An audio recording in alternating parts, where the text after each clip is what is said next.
everybody. I'm Melinda Gallant, host of Cape Conversations. However, I have a different role today. I'm going to be facilitating a discussion about the construction of the boardwalk and the restructuring of the boardwalk. I am here today with really great people who are helping us get all that information. It's just the facts, ma'am. That's all we're talking about. So if you will introduce yourselves. Hi, I'm Bud Dunham, the town manager. Sam Jensen, Assistant Town Engineer. Brendan Brides, Building Commissioner. Mike Miller, Chairman of the Board of Selectmen. Excellent. So we are going to start talking about the existing conditions of the project and the need. So who would ever like to start with why does the boardwalk need to be reconstructed? Anybody? I would say the biggest reason is just the deterioration that's taken place over time. The vast majority of the boardwalk was reconstructed in 1992, so we're 30 years on. There's a lot of work that's needed. I think what's most telling to me, if you look over those 30 years, is how much more water comes in more often each month just on normal tides, and then when you factor in storms. We've been really fortunate the last 2 winters without having much damage, but I think 3 or 4 in a row before that, every year we were spending, over $100,000 trying to repair the damage that was created.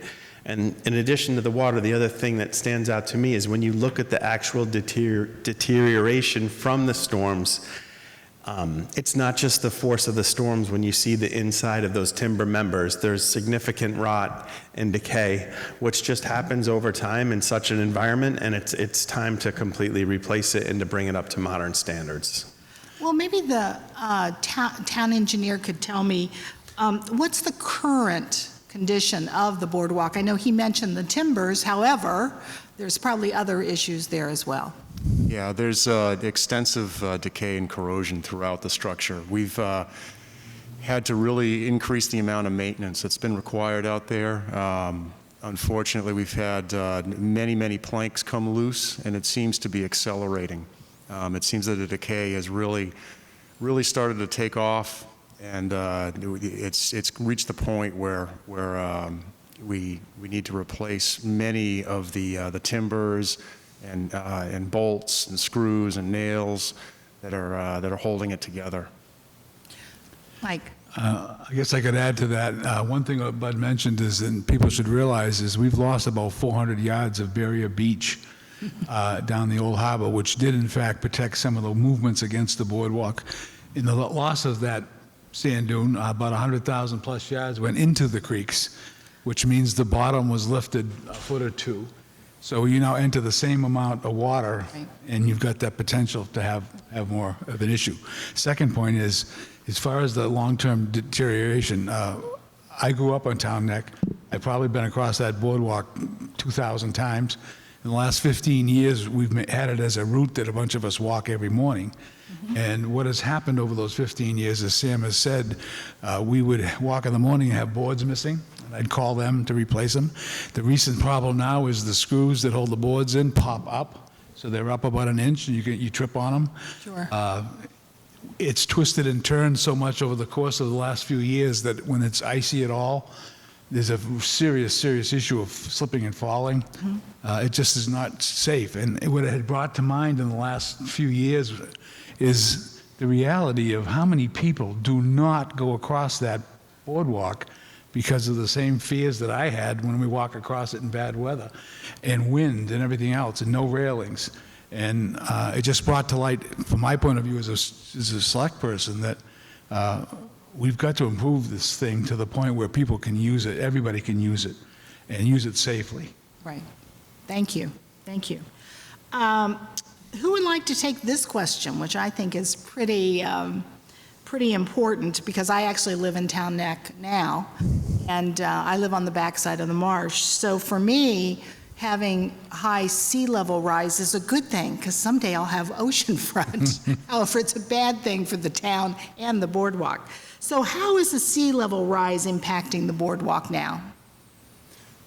I'll take that. So the town hired GEI engineers to do a structural evaluation of the boardwalk, and to provide recommendations for future changes that could be made and maintenance that could occur. And they looked at available data from the Woods Hole Group and other sources, some of which it was prepared specifically for the town and the Town Neck Beach area as part of the beach study. I believe what they found was that they anticipate sea level rise of a half a foot to 2 feet over the coming decades. And so that'll have a significant impact on the boardwalk with additional inundations. The coastal storms are expected to get worse, and there's going to just be more damage and a lot more forces that'll have to be resisted out there. So, you know, the sea level rise is a big factor in what needs to be prepared for. That makes sense. Wouldn't want to live in Miami during all this, I don't think. All right. Why can't we just continue to fix the boardwalk time after storm after time? Why not? Well, I suppose we could, if you had the money to do it, and the base So itself. this will be it?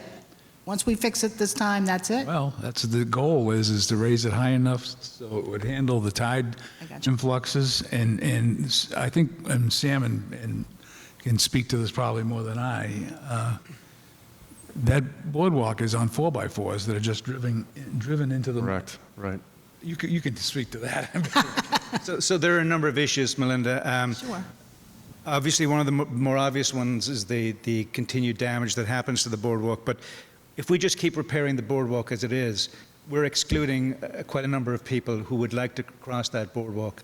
And that's what we're trying to avoid. We're trying to be inclusive. We're trying to be compliant with Americans with Disabilities Act, with 521 CMR, and basically with the Constitution of this country, which affords the rights to everybody to be treated with equality. So that's one of the things that we're shooting for in rebuilding the boardwalk.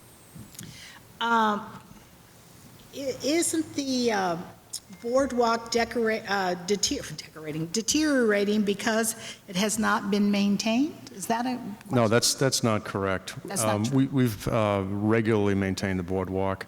At the least, we're out there on a weekly basis doing inspections, refasting boards. We've performed numerous structural repairs over the years. Many people are familiar with the major repair effort that we did in 2018.